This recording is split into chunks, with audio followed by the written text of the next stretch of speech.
Se detuvieron en la entrada de la sala y Madeline quedó de pie como si estuviera confusa, con una mano en la garganta, batiéndola como un ala y luego quieta. Miró alrededor como esa víctima indefensa en el escenario de El Teatro de los Vampiros, que no sabía dónde estaba, pero Claudia había ido a buscar algo y la vi salir de las sombras con lo que parecía ser una inmensa muñeca. Me puse de rodillas para verla. Era una muñeca, la muñeca de una niñita con pelo rubio y ojos verdes, adornada con lazos y cintas, de cara amable y ojos grandes, con sus pies de porcelana, repiqueteando cuando Claudia se la puso a Madeline entre los brazos. Y los ojos de Madeline parecían endurecerse cuando tuvo la muñeca y sus labios se estiraron en una sonrisa cuando le acariciaba el pelo. Ahora se reía entre dientes. «Échate», le dijo Claudia, y juntas parecieron hundirse entre los cojines del sofá. El tafetán verde crujiendo y cediendo cuando Claudia tomó asiento a su lado y le echó los brazos al cuello. Vi que la muñeca resbalaba y casi caía al suelo, pero la mano de Madeline la mantuvo en el aire, con su cabeza echada hacia atrás, los ojos firmemente cerrados y los rizos de Claudia acariciándole la cara. Volví a sentarme en el suelo y me apoyé contra el borde suave de la cama. Ahora Claudia hablaba en voz baja, apenas un murmullo, diciéndole a Madeline que tuviera paciencia, que se quedara quieta. Temía el sonido de sus pasos en la alfombra, el sonido de las puertas cerrándose atrás de Madeline, para dejarnos a solas, con el odio que se levantaba entre los dos como un vapor asesino. Pero cuando levanté la mirada, Claudia estaba ahí, de pie, como transfigurada y perdida en sus propios pensamientos. Todo el rencor y la amargura habían desaparecido de su cara, de modo que tenía la expresión en blanco de una muñeca. «Todo lo que me has dicho es verdad», le dije.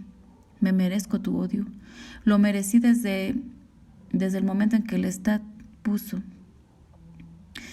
te puso entre mis brazos». Ella pareció ignorante de mi presencia y en los ojos tenía una tenue luz. Su belleza me hizo arder el alma de un modo que apenas lo pude soportar. Y entonces ella dijo, como preguntándose: «¿Podrías haberme matado entonces? Pese a él, lo podrías haber hecho». Sus ojos serenos se posaron en mí. «¿No lo deseas hacer ahora?» «¿Hacerlo ahora?» Le pasé un brazo por los hombros y la acerqué aún más. «Estás loca. ¿Cómo me dices semejante cosa? Que si quiero hacerlo ahora». «Quiero que lo hagas», dijo ella. «Agáchate. Ahora, tal como lo hiciste entonces. Sácame toda la sangre, gota a gota, toda la que puedas con tu fuerza. Empuja mi corazón hasta el límite. Soy pequeña. Tú lo puedes hacer. No resistiré. Soy algo frágil que tú puedes aplastar como a una flor». «¿Estás hablando en serio?» «¿Hablas en serio?», le pregunté.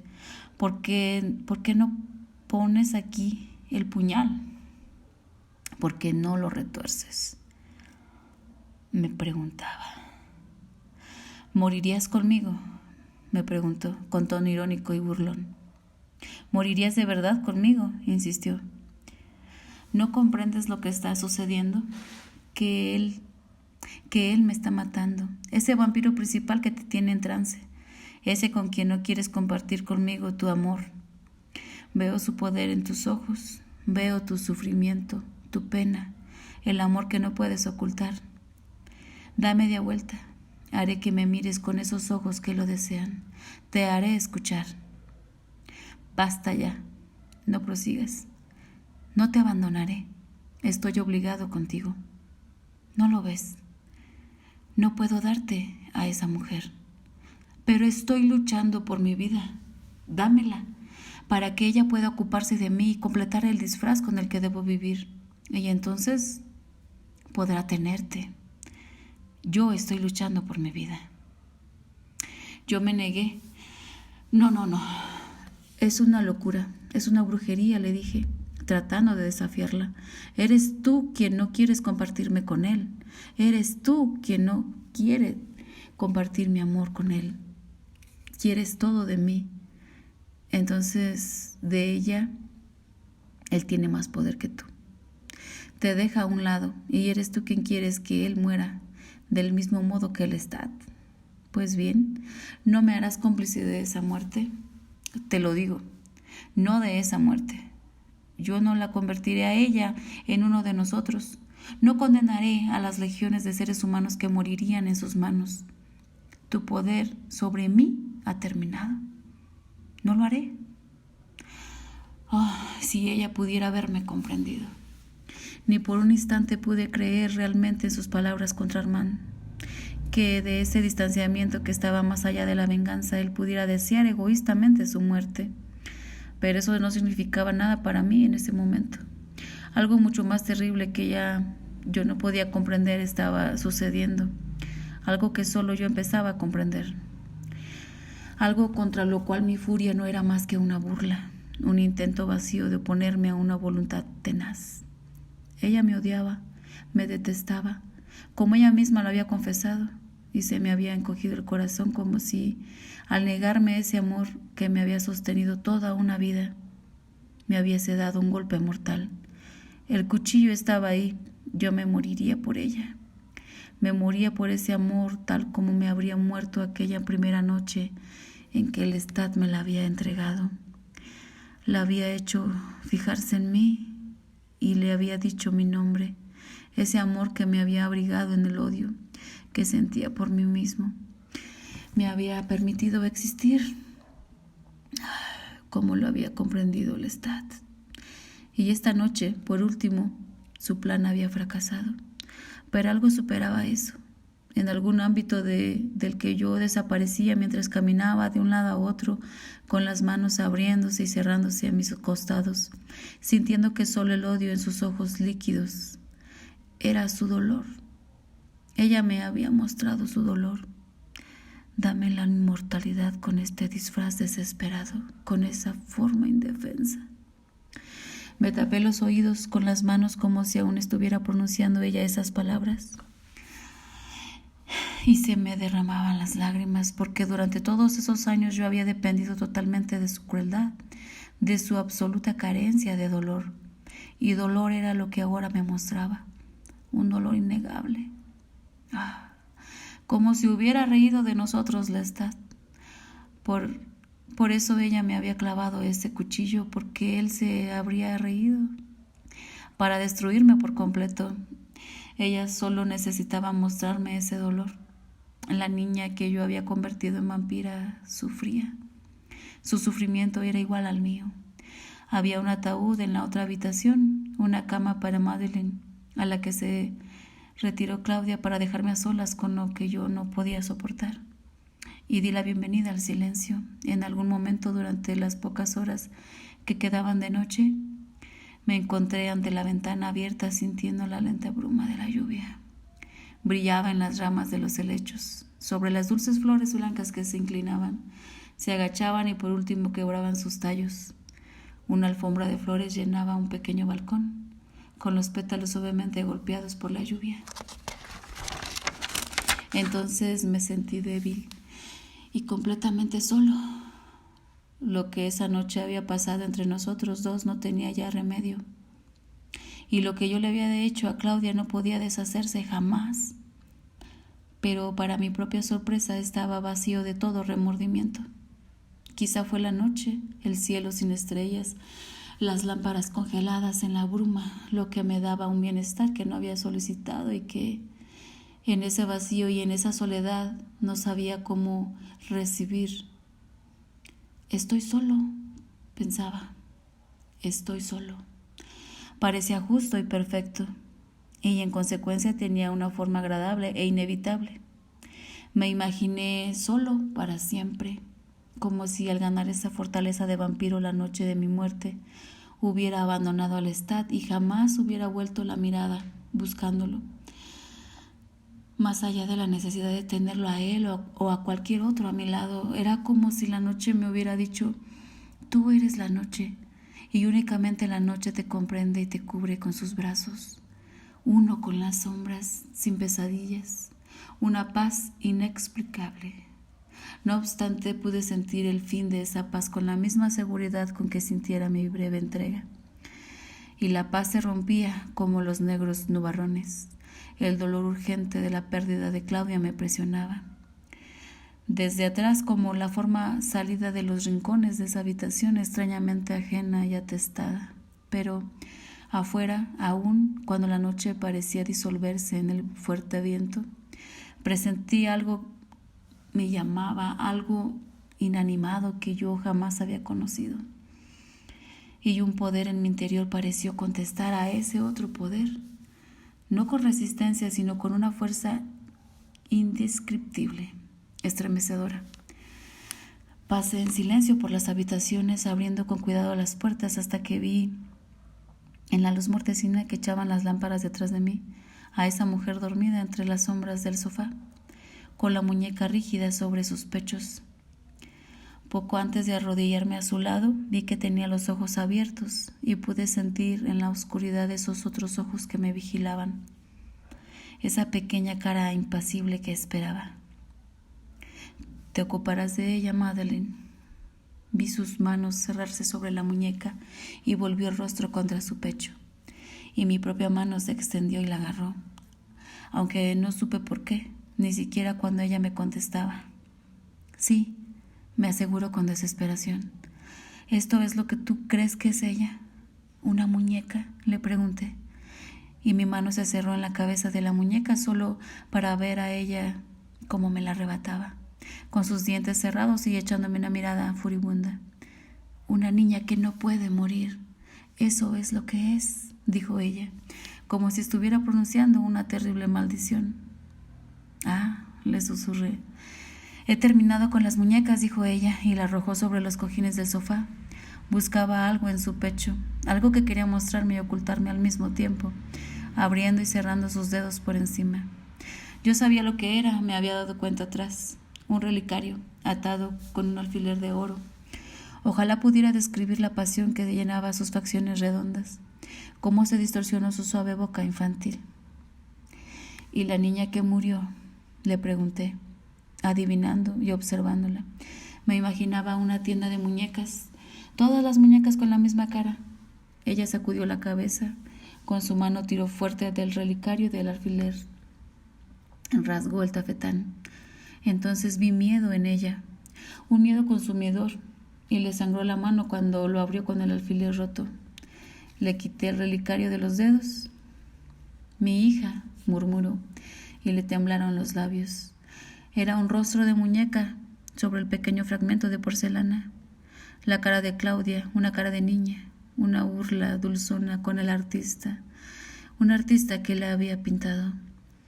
Una niña con el pelo despeinado como la muñeca. Y la madre aterrada contemplaba la oscuridad delante de ella. «El dolor», dije en voz baja. «He terminado con el dolor», me interrumpió, y entrecerró los ojos para mirarme. «Si tú supieras cuánto deseo tu poder. Estoy lista, ansío tenerlo». Y se volvió a mí, respirando pesadamente, de modo que sus pechos parecieron hincharse bajo el vestido. Entonces una frustración violenta le cruzó la cara. Desvió la mirada, sacudiendo la cabeza y los rizos. «Si fueras un ser humano, hombre y monstruo», dijo ella con furia, «si te pudiera demostrar mi poder». Y sonrió malignamente en desafío. «Te podría hacer desearme». «¿Desearme?». Su sonrisa contrajo las comisuras de sus labios. «Pero no eres normal. ¿Qué puedo darte yo? ¿Qué puedo hacer para que me des lo que pretendo?». Terminó y sus manos se movieron encima de sus pechos como para acariciarlos como un hombre. Ese momento fue extraño porque yo jamás podría haber predicho la sensación que incitaron en mí sus palabras. El modo en que entonces la vi con su pequeña cintura atractiva, con la curva redonda y amplia de sus pechos, y con esos labios delicados y como haciendo pucheros. Jamás se imaginó lo que era en mí el hombre mortal, lo atormentado que estaba por la sangre que acababa de beber, La deseé más de lo que lo supo, porque no comprendía la naturaleza de la muerte. Y con el orgullo de un hombre quise probárselo, humillarla por lo que me había dicho, por la vanidad de su provocación y por los ojos que ahora se alejaban disgustados de mí. Pero eso era una locura. No eran razones valederas para justificar una vida eterna. Y con crueldad, con seguridad le dije: ¿amabas a esa niña? Jamás olvidaré su cara entonces, la violencia, el odio absoluto. Sí, ¿cómo te atreves? Estiró la mano pidiendo el relicario que yo aún tenía entre las mías. La consumía la culpabilidad, no el amor, era la culpabilidad. Esa tienda de muñecas que Claudia me había descrito, de estantes y estantes llenos, con la cara de la niña difunta, pero era una culpabilidad que ignoraba completamente la finalidad de la muerte. En ella había algo duro como el mal en mí mismo, algo igual de poderoso. Extendió una mano en mi dirección, tocó mi abrigo y abrió los dedos apretándolos contra mi pecho. Me puse de rodillas acercándome a ella, con su pelo tocándome la cara. Agárrate de mí cuando te beba, le dije, y vi que abría los ojos, la boca, y cuando el delirio alcance la locura, escucha con todas tus fuerzas los latidos de mi corazón. Aférrate. Y di una vez más, viviré. Sí, sí, dijo, y el corazón le latía tan excitado. Sus manos me ardieron por el cuello, con los dedos abriéndose paso por la camisa.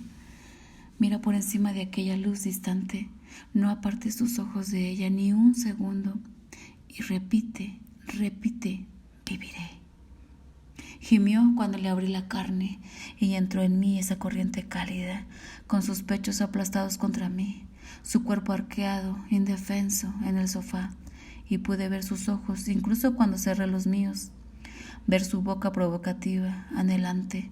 La abracé con fuerza levantándola y sentí que se debilitaba, que las manos se le caían a los costados. Aférrate fuerte, susurré, por encima de la corriente caliente de su sangre, con su corazón atronando en mis oídos y su sangre hinchándose en mis venas saciadas.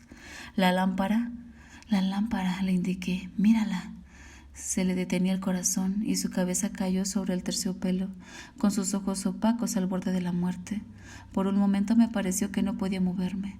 No obstante, supe que debía hacerlo, que alguien me llevaba la muñeca a la boca mientras la habitación giraba y giraba, que yo me concentraba en la luz, tal como le había ordenado a ella, que saboreaba mi propia sangre en mi muñeca y que luego se la ponía en la boca. Bébela. Bebe, le dije, pero ella quedó echada como muerta. La acerqué aún más, y a mí y a la sangre manó de sus labios. Entonces abrió los ojos, sentí la presión suave de su boca, y sus manos apretaron mi brazo cuando empezó a beber. Yo la mecía, le hablaba, tratando con desesperación de romper mi delirio, y entonces sentí su empuje delicioso. Cada vaso de mi sangre lo sintió. Estaba atrapado por su ímpetu, con mi mano aferrada al sofá y su corazón latiendo contra el mío. Sus dedos se hundieron en mi brazo y en mi palma extendida. Me cortaba, me quemaba y casi grité mientras esto seguía y seguía. Traté de alejarme de ella, pero me la llevaba conmigo. Mi vida pasaba por mi brazo, su respiración con sus gemidos. Seguía el ritmo de sus ansias, y esas cuerdas que eran mis venas, esos alambres chamuscados, tiraban de mi propio corazón con fuerza hasta que, sin voluntad y sin dirección, me liberé de ella y caí al suelo, aferrado con una mano a mi sangrante muñeca. Ella me miraba, con la boca abierta, manchada de sangre.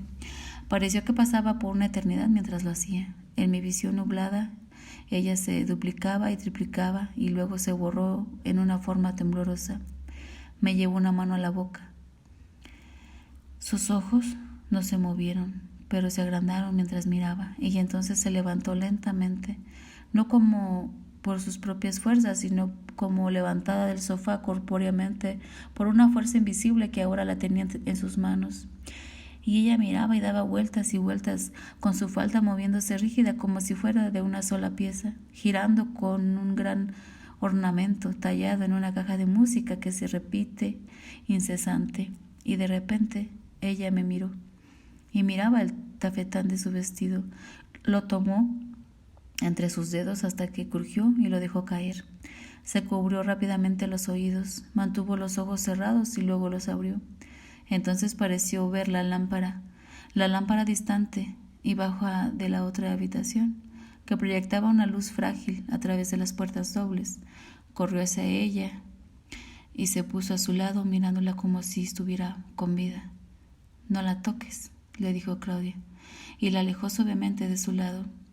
Pero Madeleine había visto las flores del balcón. Se acercó a ellas, con sus manos estiradas acariciando los pétalos. Luego levantó las gotas de agua hasta su cara. Yo me moví a los costados de la habitación, mirando cada movimiento suyo, cómo cogía las flores y las estrujaba con sus manos y dejaba caer los pétalos a su alrededor, y cómo tocaba el espejo con las yemas de los dedos y se miraba a los ojos. Había cesado mi dolor. Había atado un pañuelo a mi muñeca y esperaba, aguardaba, viendo que Claudia no tenía ni idea de lo que entonces iba a suceder. Bailaban juntas mientras la piel de Madeleine palidecía en esa inestable luz dorada. Abrazó a Claudia y ésta se movió en círculos con ella, con su rostro pequeño, alerta y preocupado detrás de la muy superficial sonrisa. Y entonces Madeleine se debilitó. Dio un paso atrás y pareció perder el equilibrio, pero rápidamente se enderezó y dejó a Claudia en el suelo, en puntillas. Claudia la abrazó. «Lois», me hizo una señal con la respiración entrecortada. «Lois». Le hice un gesto para que se alejara. Madeleine, al parecer, sin ni siquiera vernos, la miraba con las manos extendidas. Tenía el rostro blancuzco y desencajado, y de improviso se rascó los labios y se miró las manchas oscuras en sus dedos. «No, no», le avisé en voz baja, y tomé a Claudia de la mano y la traje a mi lado. Un gemido prolongado escapó de los labios de Madeleine. «Lois», me susurró Claudia con esa voz sobrenatural que Madeleine parecía no escuchar. «Se está muriendo, algo que tú no puedes recordar. Tú no pasaste por eso. No te dejó ninguna marca», le dije en voz baja, quitándole el pelo de encima de la oreja sin que mis ojos dejaran a Madeleine ni por un instante. Esta pasaba de espejo en espejo, derramando sus lágrimas mientras su cuerpo dejaba la vida. «Pero, Lois, si ella muere», exclamó Claudia. «No, no», me arrodillé al ver la preocupación en su rostro. «La sangre tuvo la fuerza suficiente. Vivirá, pero tendrá miedo, muchísimo miedo». Y con suavidad pero con firmeza apreté la mano de Claudia y la besé en la mejilla. Me miró entonces con una mezcla de sorpresa y miedo, y me siguió mirando con esa misma expresión cuando me acerqué a Madeleine, atraído por sus gritos. Ella dio una vuelta con las manos extendidas, y la agarré y la traje hacia mí. Sus ojos, ya quemados por una luz anormal, mostraban un fuego violeta que se reflejaba en sus lágrimas. «Es la muerte natural, únicamente la muerte humana», le dije con suavidad. «¿Ves el cielo? Ahora debemos dejarlo, y tú debes quedarte a mi lado, echarte a mi lado. Un sueño tan pesado como la muerte invadirá tus miembros y no podrá tranquilizarte. Tú te echarás allí y lucharás contra ese sueño, pero aférrate a mí en la oscuridad. ¿Me oyes? Te cogerás de mis manos y yo cogeré las tuyas mientras puedas sentirlas».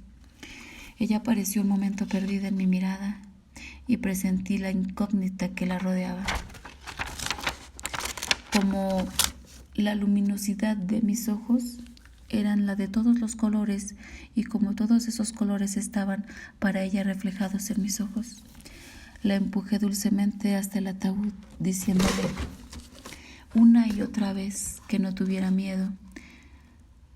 «Cuando te despiertes, serás inmortal», le dije. «Ninguna causa natural de la muerte te podrá tocar. Ven, échate aquí». Pude sentir su miedo. La vi tratando de evitar esa caja angosta, cuyo rasgo cuyos rasgos no le daban ningún consuelo. Su piel ya había empezado a brillar, a poseer una luminosidad que compartíamos Claudia y yo.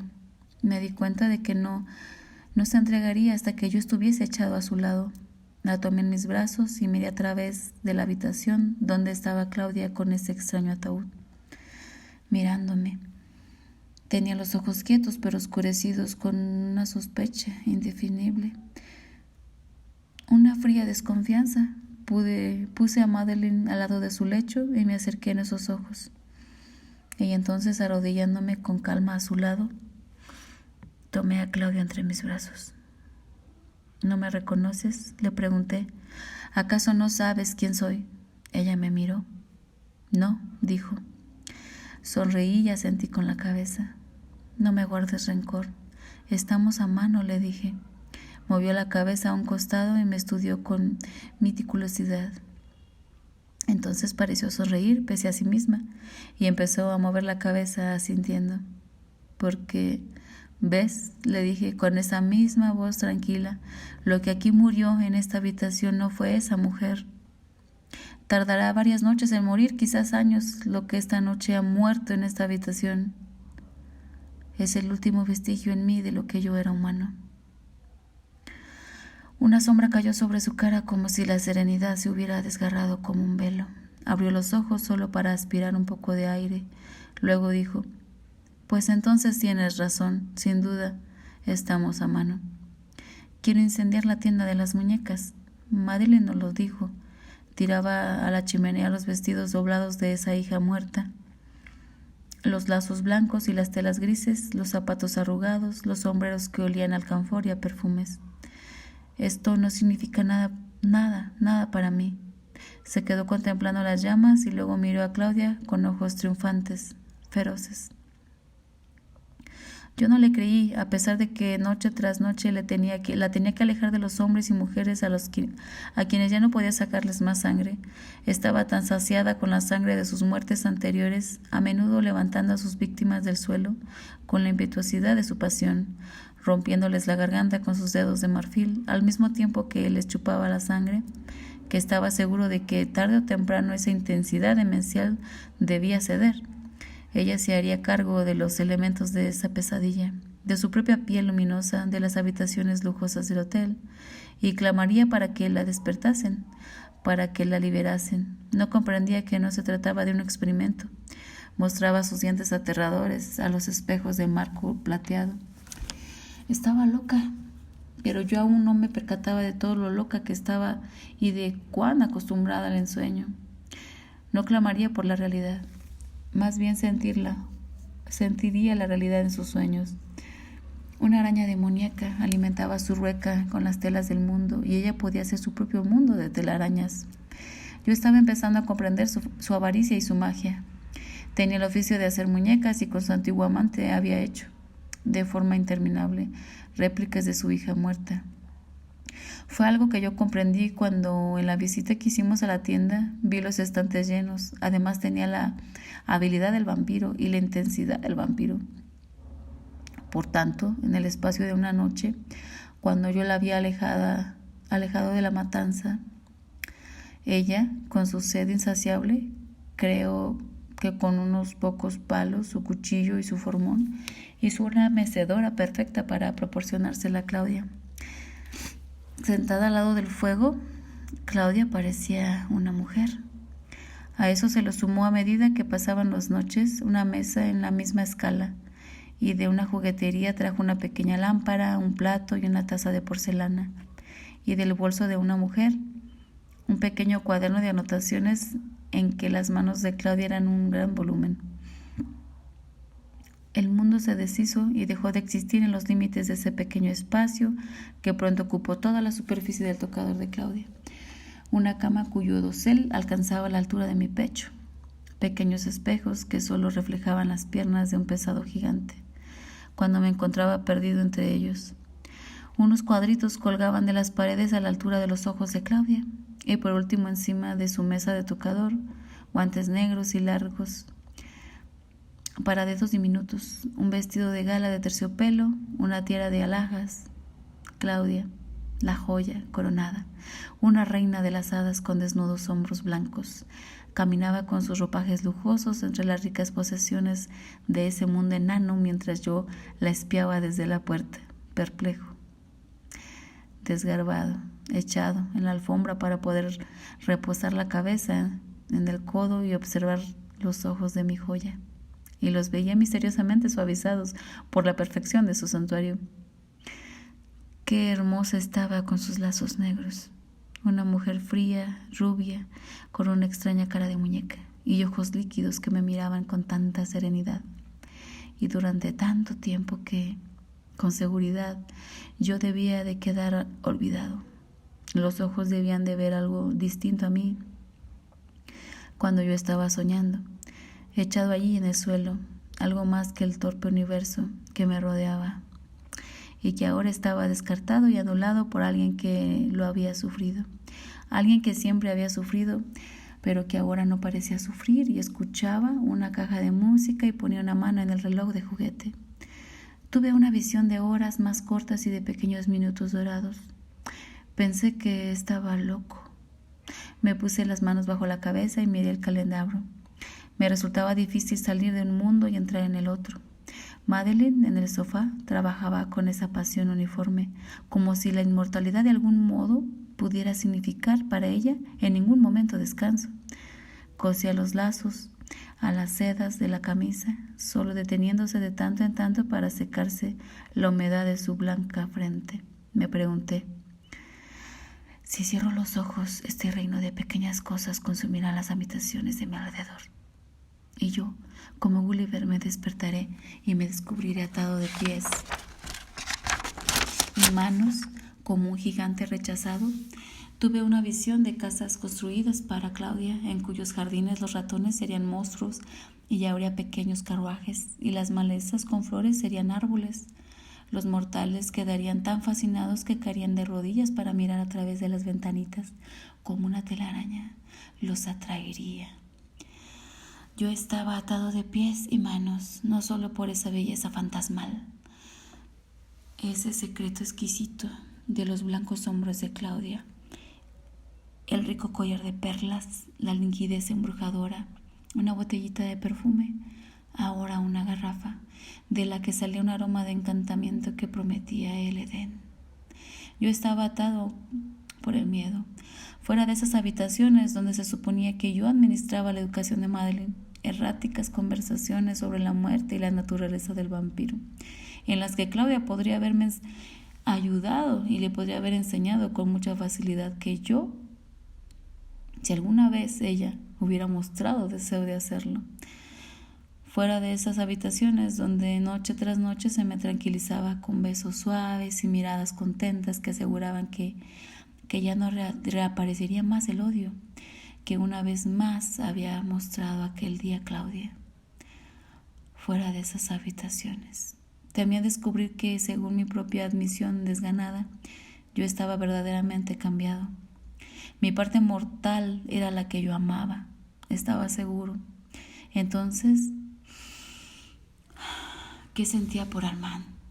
La criatura por quien yo había transformado a Madeline, la criatura por la cual yo había querido ser libre. Una distancia curiosa y perturbadora, un dolor sordo, un temblor indominable. Incluso en aquel sitio mundano veía a Armando en su celda monarcal.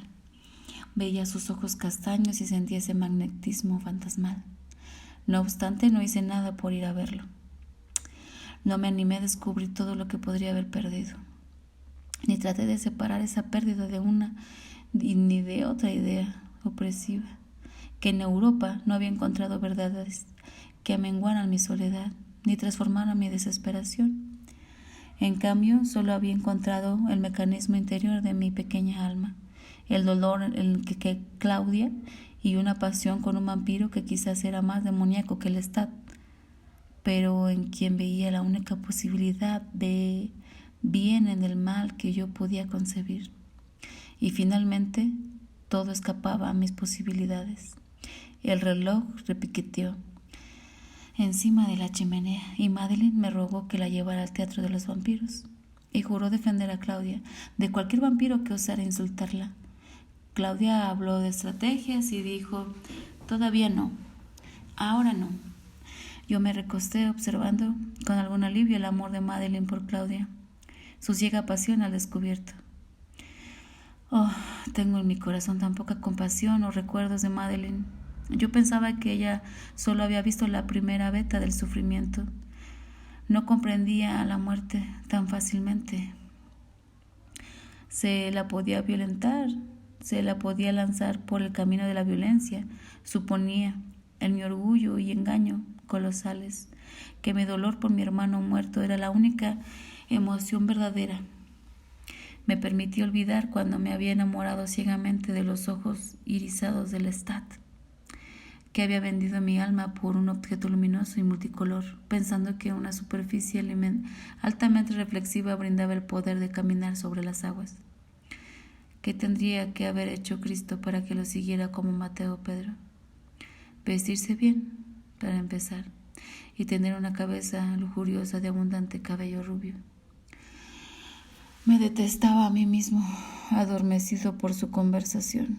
Claudia susurraba acerca de matanzas y de la velocidad y de las habilidades del vampiro. Apareció entonces la única emoción de la que era capaz: detestarme. Las amo, las odio. No me importa si están aquí. Claudia me pone las manos en el cabello como si me quisiera decir con la misma intimidad de antaño que su corazón está en paz. No me importa.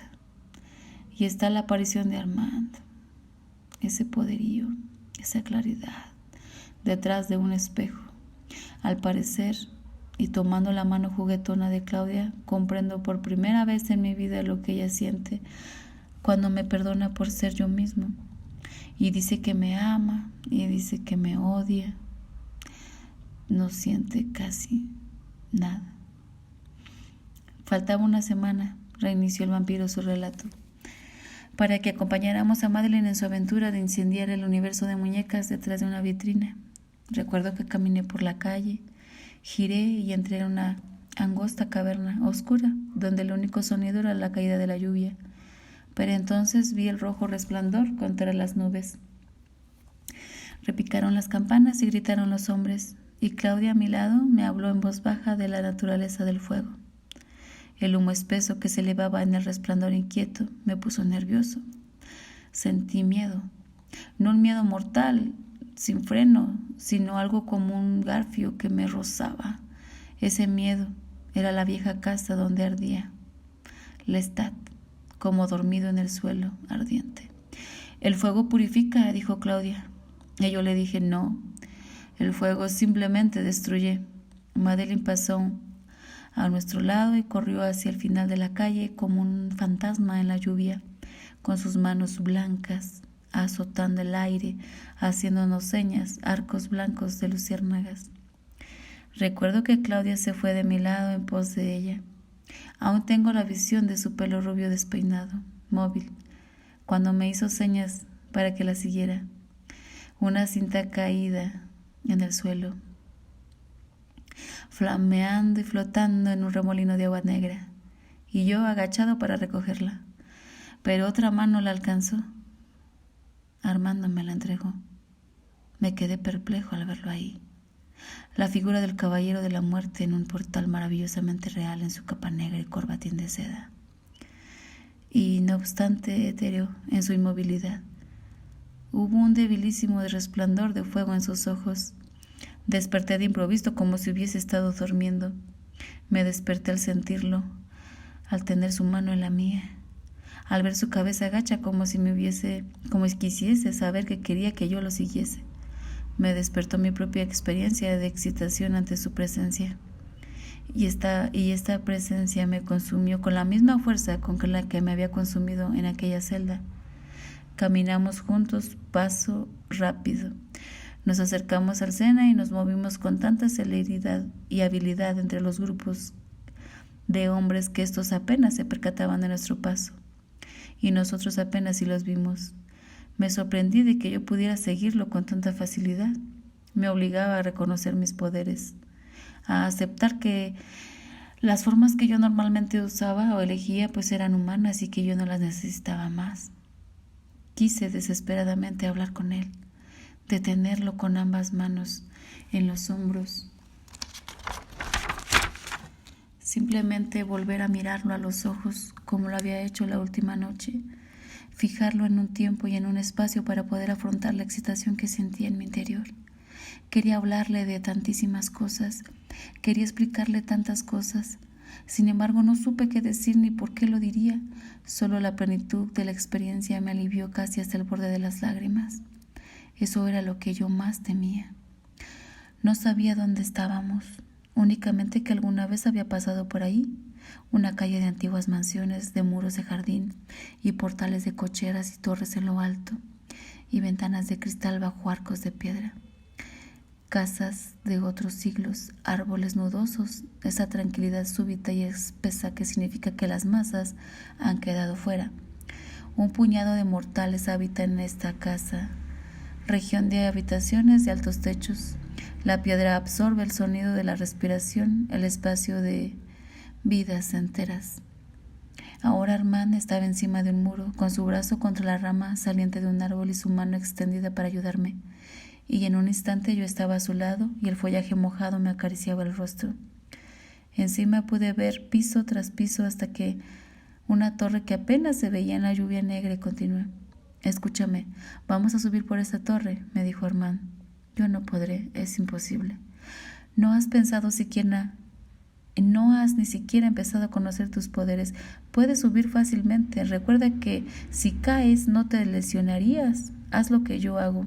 Pero atención a lo siguiente. Hace 100 años que me conocen los habitantes de esta casa y piensan que soy un espíritu. Por tanto, si alguien te ve por casualidad o tú los ves a través de esas ventanas, recuerda lo que creen que eres y no demuestres interés, o se sentirán defraudados y confundidos. ¿Me oyes? Estás perfectamente a salvo. Yo no estaba seguro de qué era lo que más me aterrorizaba, el subir por esos muros o que creyeran que era un fantasma. Pero no tuve tiempo para inventarme excusas ingeniosas. Armand había empezado a subir. Sus botas se encontraban las grietas entre las piedras. Sus manos eran tan seguras como garras en las hendiduras. Yo lo seguía, apretando contra la pared, sin animarme a mirar abajo, agarrando para descansar un instante el arco ancho y esculpido encima de una ventana. Miré al interior. Por encima del fuego vi un hombro oscuro y una mano moviendo el atizador, una figura que se movía completamente ignorante de que la miran, y desapareció. Subimos cada vez más alto hasta que llegamos a la ventana de la misma torre. Armand la abrió de inmediato. Sus largas piernas desaparecieron por el marco y yo lo seguí y sentí sus brazos alrededor de mis hombros. Di un suspiro de alivio, pese a mí mismo, cuando estuve en la habitación frotándome las palmas de las manos, mirando aquel lugar extraño y húmedo. Abajo los techos estaban plateados y aquí y allá se elevaban las torres a través de las frondosas y enormes copas de los árboles. A lo lejos brillaba la rota cadena de la avenida. La habitación parecía tan húmeda como la noche. Armand hizo un fuego de una gran pila de muebles, eligió sillas y las hizo leña fácilmente. Pese al grosor de sus piezas, había algo grotesco en él, acentuado por su gracia y la serenidad imperturbable de su rostro blanco. Hizo lo que cualquier vampiro podía hacer, romper esos gruesos pedazos de madera. Sin embargo, hizo únicamente lo propio del vampiro. No parecía haber nada humano en él. Incluso sus facciones apuestas y su pelo moreno se convertían en los atributos de un ángel terrible, que solo compartía con el resto de nosotros un parecido superficial. El abrigo hecho a medida era un espejo, y aunque me sentía atraído por él con más fuerza quizá de lo que jamás me había sentido atraído por alguna criatura, salvo por Claudia, me fascinó de una manera próxima al miedo. No me sorprendió cuando terminó que pusiera una pesada silla de roble a mi disposición, pero que él se retirara a la chimenea y allí se sentara, calentándose las manos ante el fuego mientras las llamas arrojaban sombras rojas a su cara. «Puedo oír a los habitantes de la casa», le dije. El calor sentaba muy bien. Pude sentir que me secaba el cuero en mis botas. «Entonces sabes que yo también puedo escucharlos», me dijo en voz baja.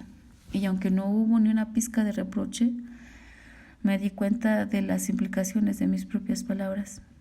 «¿Y si vienen?», insistí, estudiándolo. «¿No te das cuenta, por mi manera de estar aquí, que no vendrán?», me preguntó. «Podemos quedarnos sentados aquí toda la noche sin jamás hablar de ellos. Quiero que sepas que si en este momento aún hablamos de ellos, se debe a que tú te estás refiriendo a ellos». Y como no contesté nada y quizá parecí un tanto derrotado, me dijo que había mucho tiempo que habían cerrado la torre y que no la habían vuelto a pisar. Y si de hecho veían el humo en la chimenea por la ventana, ninguno de ellos se aventuraría a subir hasta el día siguiente. Vi entonces que había unos cuantos estantes de libros a un costado de la chimenea y un escritorio. Encima de este había unas hojas de papel dobladas, un tintero y varios lapiceros. Pude imaginarme que la habitación sería un sitio cómodo cuando no hubiera tormenta o después de que el fuego secara el ambiente. «¿Ves?», dijo Armand, «realmente no tienes necesidad de las habitaciones del hotel. En realidad, tienes necesidad de muy poco, pero cada uno de nosotros debe decidir lo que quiere. La gente de esta casa me ha puesto un nombre. Sus encuentros conmigo han sido causa de conversación durante 20 años. Sus instantes aislados del tiempo que nada significan para mí. No me pueden hacer daño y yo uso su casa para estar solo. Nadie en el Teatro de los Vampiros sabe que yo vengo aquí. Es mi secreto». Lo había mirado con suma atención cuando hablaba y se me volvieron a ocurrir las ideas que me había venido aquella noche en la celda del teatro. Los vampiros no envejecen y me pregunté qué diferencia habría entre su rostro juvenil y su aspecto de hacía 100 años, o aún más, porque su cara, aún no acentuada por las lecciones de la madurez, no era una máscara. Solo supe que sentía y me sentía tan atraído por él como lo había estado antes. Y de alguna manera las palabras que entonces pronuncié fueron infinitas. «Entonces, ¿qué te ata al Teatro de los Vampiros?», le pregunté. «Una necesidad, naturalmente, pero he encontrado lo que necesito», dijo. ¿Por qué me esquivas?» «Jamás te he esquivado», le dije, tratando de ocultar la excitación que me produjeron sus palabras. «Tú comprendes que debo proteger a Claudia, que ella solo me tiene a mí, o al menos solo me tenía a mí hasta que Madeline fue a vivir con nosotros». «Sí», le dije, «pero ahora Claudia te ha dejado en libertad y sin embargo tú te quedas con ella y te atas a ella como su querido». No es mi querida. Tú no comprendes», le dije. «Más bien es mi niña y no sé cómo puede dejarme en libertad». Eran ideas que se me habían ocurrido con gran frecuencia. No sé si la hija tiene el poder de liberar al padre. No sé si no estaré atado a ella todo el tiempo. Que me detuve. Iba a decir que viva, pero me di cuenta de que trataba de un vacío lugar común de los mortales. Ella viviría para siempre del mismo modo que yo. Pero ¿no le sucedería esto a los padres mortales? Sus hijas vivían para siempre porque los padres morirían antes.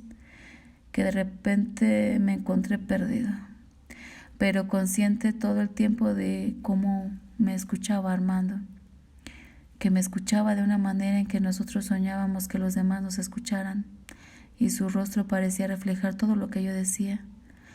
No se abalanzaba para aprovechar mi pausa más breve para señalar la comprensión de algo antes de que hubiera terminado de expresar el pensamiento, o para discutir con un impulso rápido e irresistible. Todas esas cosas que a menudo imposibilitan el diálogo. Y al cabo de un largo intervalo dijo: Te quiero más que a nada en el mundo». Por un instante no creí lo que había oído. Me pareció increíble. Me quedé desesperadamente desarmado. La visión muda de que viviéramos juntos se extendió hasta anular cualquier otra consideración en mi mente. Dije que te quería. Te quiero más que a nada en el mundo, repitió con un sutil cambio de expresión. Y entonces tomó asiento, esperando, aguardando. Su cara estaba tan tranquila como siempre, la frente blanca y pulida bajo el mechón del pelo negro, sin una traza de cuidado, y sus ojos reflejándose en los míos, los labios inmóviles. Tú quieres esto de mí y sin embargo no vienes a mí, me dijo. Hay cosas que quieres saber y no preguntas. Ves a Claudia alejándose de ti y no obstante pareces incapaz de evitarlo. Y entonces quieres darte prisa, pero no haces nada. No conozco mis propios sentimientos. Quizás son más claros para ti que para mí. Ni siquiera has empezado a conocer todo el misterio que eres, dijo él. Pero al menos tú te conoces perfectamente. Yo no puedo decir eso de mí, le dije. La quiero, pero no estoy próximo a ella. Quiero decir que cuando estoy contigo, como ahora, me doy cuenta de que no sé nada de ella, nada de nadie. Ella es una época para ti, una época de tu vida. En caso de que rompas con ella, romperás con la única persona viva que ha compartido el tiempo contigo. Tú le temes a eso, temes al aislamiento, la larga inmensidad de la vida eterna. Sí, eso es verdad, pero solo en parte. Esa época no significa mucho para mí. Ella la cargó de significado. Otros vampiros deben experimentar lo mismo y sobreviven a ese paso de cientos de épocas, ¿no? Ellos no lo sobreviven, dijo él. El mundo estaría lleno de vampiros si así fuera. ¿Cómo piensas que he llegado a ser el más viejo de aquí o de cualquier otra parte? Yo lo había pensado y por lo tanto me aventuré a decir, ¿mueren por la violencia? No, casi nunca, no es necesario. ¿Cuántos vampiros crees que tienen el valor suficiente para la inmortalidad? Para empezar, tienen las nociones más vagas acerca de la inmortalidad, porque al convertirse en inmortales quieren que todas las formas de su vida sean fijas e incorruptibles. Los carruajes hechos en el mismo estilo, vestimentas con el corte mejor, hombres ataviados y hablando del modo que siempre han comprendido y valorado, cuando en realidad todas las cosas cambian menos el vampiro. Todo, salvo el vampiro, está sujeto a una corrupción y una distorsión constantes. Muy pronto, con esa mente inflexible y a veces incluso con la mente más flexible, esta inmortalidad se transforma en una condena penitenciaria, en un manicomio de figuras y formas que son desesperadamente vacías y sin valor. Un atardecer, un vampiro se levanta y se da cuenta de lo que ha temido, quizá durante décadas, que simplemente no quiere vivir más, que cualquier estilo, moda o forma de existencia que le hiciera atractiva la inmortalidad ha desaparecido de la faz de la tierra y no queda nada que ofrezca la libertad de la desesperación con la excepción del acto de matar, y el vampiro sale a morir. Nadie encontrará sus restos, nadie sabrá que ha desaparecido y muy a menudo nadie a su alrededor, en caso de que aún busque la compañía de otros vampiros, nadie sabrá que él está desesperado. Habrá dejado de hablar de él o de cualquier otra cosa hace tiempo y pues simplemente desaparecerá. Me quedé sentado e impresionado por la obvia verdad de sus palabras y no obstante al mismo tiempo todas mis entrañas se rebelaron contra esta posibilidad. Tomé conciencia de la profundidad de mi esperanza y de mi terror. Qué diferentes eran esos sentimientos alienantes que te he descrito, de esa horrenda desesperación de pérdida. Había algo indignante y repulsivo en ella. No la podía aceptar. Pero tú no te permitirías caer en semejante estado. Mírate, le estaba diciendo yo. Si no quedara una sola obra de arte en el mundo, y hay miles, si no hubiera una sola belleza natural, si en el mundo se redujera a una única celda vacía y una vela tenue, no puedo dejar de imaginarte estudiando esa vela, concentrado en esa luz trémula, en el cambio de sus colores. ¿Cuánto tiempo te podría sostener eso? ¿Qué posibilidades crearía? ¿Estoy equivocado? ¿Acaso soy un idealista enloquecido? No, dijo él. Hubo una breve sonrisa en sus labios, un fluyo evanescente de placer, pero continuó hablando. Tú te sientes obligado con un mundo que amas porque ese mundo para ti sigue intacto. Es concebible que tu sensibilidad se convierta en un instrumento de la locura. Hablas de obras de arte y de bellezas naturales. Ojalá yo tuviera ese poder del artista para vivificar para ti la Venecia y el palacio de mi amo. El amor que yo le tenía cuando era un chico mortal y el amor que él sentía por mí cuando me convirtió en vampiro. Oh, si pudiera revivir esos tiempos para ti y para mí, únicamente un instante, ¿cuánto valdría? Y cuánto me entristece que el tiempo no apague la memoria de esa época y que se haga más rico y más mágico a la luz del mundo que hoy veo. Amor. ¿Existió el amor entre ti y el vampiro que te creó? Pregunté y incliné hacia adelante. Así es, dijo, un amor tan fuerte que no pudo permitir que yo envejeciera y muriera. Un amor que esperó paciente hasta que tuve fuerzas suficientes para nacer a la oscuridad. ¿Quieres decirme que no hubo vínculo de amor entre tú y el vampiro que te creó? Ninguno, dije rápidamente. No pude reprimir una amarga sonrisa. Él me estudió. Entonces, ¿por qué te concedió estos poderes?, me preguntó. Me apoyé en el respaldo de mi asiento. ¿Tú piensas que estos poderes son un don?, le dije. Por cierto que sí. Perdona que me sorprende en tu complejidad sea tan profundamente simple. Me reí. ¿Debes insultarme?, me dijo. Sonrió. Y su manera de hablar me confirmó lo que acababa de decir. Parecía tan inocente. Yo estaba empezando a entenderlo. No, por mí, dije, y se me aceleraba el pulso cuando lo miré. Tú eres todo lo que soñé cuando me convertí en vampiro. ¿Tú consideras estos poderes como un don?, repetí. Pero dime, ¿sientes ahora amor por aquel vampiro que te brindó la vida eterna? ¿Lo sientes ahora? Pareció pensarlo y luego dijo lentamente: ¿qué importancia tiene? Pienso que no he sido muy afortunado en sentir amor por muchas personas o muchas cosas, pero sí, lo quiero. Quizá no lo quiera como tú piensas. Pareciera que me puedes confundir sin mayor esfuerzo. Tú eres un misterio. Yo ya no necesito más a aquel vampiro. Se me brindó la vida eterna con una percepción superior y la necesidad de matar, expliqué rápidamente. ¿Sabes por qué? Porque el vampiro que me creó quería la casa que yo poseía y mi dinero. ¿Comprendes una cosa semejante?, pregunté. Ah, pero hay tanto detrás de mis palabras. Se me revela lentamente, de forma tan incompleta. ¿Ves? Es como si hubieras abierto una puerta para mí y la luz cayera en esa puerta y yo quisiera llegar a ella. Abrirla del todo para entrar en la región que tú dices que existe más allá, cuando en realidad no lo creo.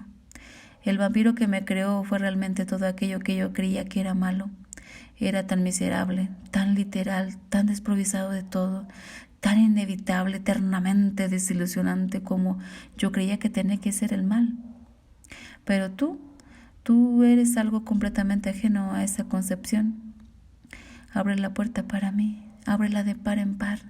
Cuéntame de ese lugar en Venecia, de ese amor con la condena eterna. Quiero saberlo. Te engañas. Ese palacio no significa nada para ti, dijo él. La puerta que ves conduce hasta mí, a que vengas a vivir conmigo, tal como ahora yo soy. Soy un demonio con infinitas gradaciones y sin culpa. Sí, exactamente, murmuré. ¿Y eso te hace feliz?, dijo. ¿Tú, que viniste a mi celda y dijiste que solo quedaba un pecado, el asesinato consciente de una vida humana? Sí, dije. ¿Cómo te debes de haber reído de mí? Jamás me reí de ti, dijo él. No puedo darme el lujo de reírme de ti. A través de ti me puedo salvar a mí mismo de la desesperación que te he descrito como nuestra muerte. A través de ti debo vincularme con este siglo y llegar a comprenderlo de una manera que me revitalice, algo que necesito desesperadamente. A ti te he esperado, en el teatro de los vampiros. Si conociera a un ser humano de esa sensibilidad, ese olor, ese enfoque, lo convertiría en un vampiro al instante. Pero eso se puede hacer una rara vez. No he tenido que esperar y vigilarte, y ahora lucharé por ti. ¿Ves con qué crueldad me enamoro? Esto es lo que tú denominas amor.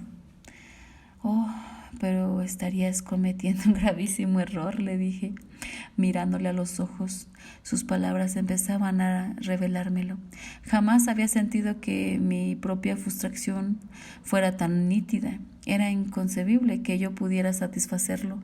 No podía satisfacer a Claudia, jamás había podido satisfacer a Lestat, a mi propio hermano mortal Paul. ¿De qué forma miserable lo había desilusionado? No, debo ponerme en contacto con la época, me dijo con calma, y lo puedo hacer por tu intermedio. No aprender cosas de ti, puedo ver en su momento en cualquier galería de arte o leer una hora en un libro más extenso. Tú eres el espíritu, el corazón, insistió. No. Me llevé las manos a la cabeza. Estaba al borde de lanzar una carcajada amarga e histérica. ¿No te das cuenta? Yo no soy el espíritu de mi época. Tengo problemas con todo y siempre los he tenido. Nunca me he sentido a gusto en ninguna parte ni con nadie. Era demasiado doloroso, demasiado perfecto y verdadero. Pero su rostro se iluminó, apenas con una sonrisa irresistible. Parecía estar a punto de reírse de mí, y entonces se le empezaron a mover los hombros con esa risa. Pero lo oí, me dijo en voz baja, ese es el mismísimo espíritu de tu época. ¿No lo ves? Todos se sienten como tú. Tu caída de la gracia y de la fe han sido la caída de este siglo. Me quedé perplejo, y durante largo rato contemplé el fuego. Había consumido toda la leña y era una tierra baldía de cenizas latentes, un paisaje gris y rojo que se hubiera pulverizado ante el empuje del atizador. No obstante, estaba muy caliente y aún despedía una luz poderosa. Vi mi vida en una completa perspectiva. ¿Y los vampiros del teatro?, le dije en voz baja.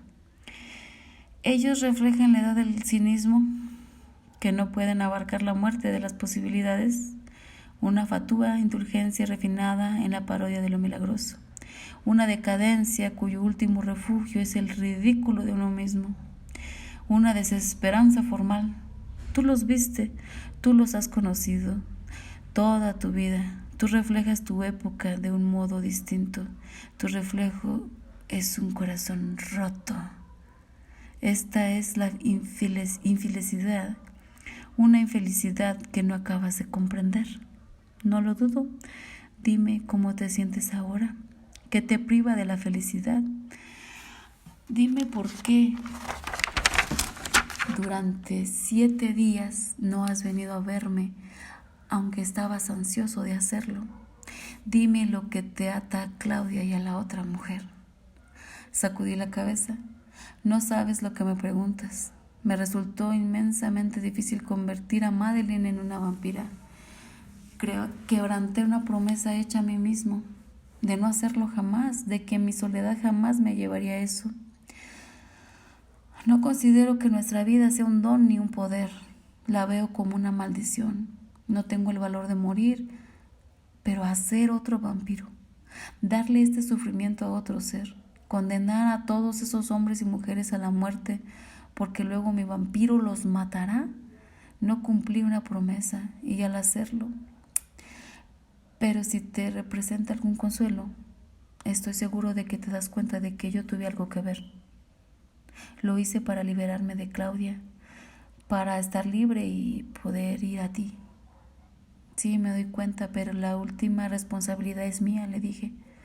No, quiero decir directamente, yo te obligué a hacerlo. Estaba cerca de ti la noche en que lo hiciste. Utilicé mi mayor poder para convencerte. ¿No lo sabías? No, agaché la cabeza. Yo habría transformado a esa mujer en vampira, dijo él. Pero pensé que sería mejor que tú te ocuparas de eso. De otro modo no dejarías a Claudia. Debías saber que lo deseabas. Detesto lo que hice, le dije. Entonces detéstame a mí y no a ti. No, tú no comprendes. Tú casi destruiste lo que valoras en mí cuando esto sucedió. Te resistí con todas mis fuerzas cuando ni siquiera sabía que era tu poder lo que me influía. Algo casi murió en mí, casi fue destruido cuando apareció Madeleine. Pero eso ya no está muerto. Esa pasión, esa humanidad, como tú quieras llamarlo, si no estuvieras con vida, ahora ya no habría lágrimas en tus ojos. No habría furia en tu voz, dijo él. Por el momento no pude contestar, simplemente asentía con la cabeza. Luego traté de volver a hablar.